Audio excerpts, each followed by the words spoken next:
Află cum poți împerechea termostatul tău Homeplex 19 Wi-Fi cu receptorul său.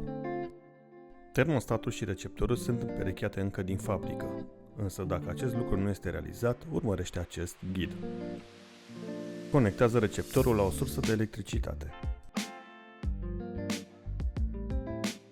Dacă este nevoie, oprește receptorul.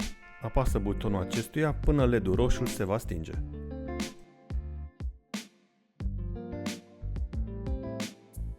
Acum apasă butonul receptorului până când LED-ul portocaliu va lumina.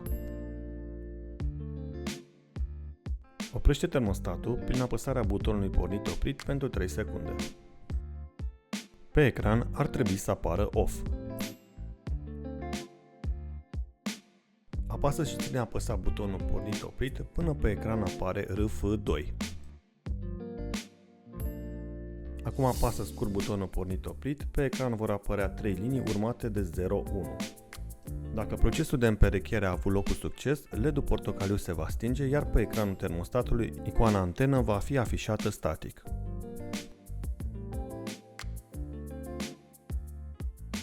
Apasă scurt butonul pornit-oprit pentru pornirea termostatului.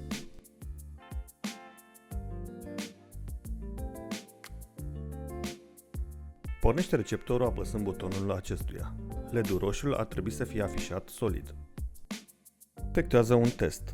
Apasă butonul sus până când temperatura din dreapta va fi mai mare decât cea măsurată de termostat, în centrul ecranului. Dacă butoanele tactile nu răspund din prima, folosește butonul mecanic din stânga pentru a le activa. Icoana flacără ar trebui să fie afișată, confirmând că termostatul solicită încălzire.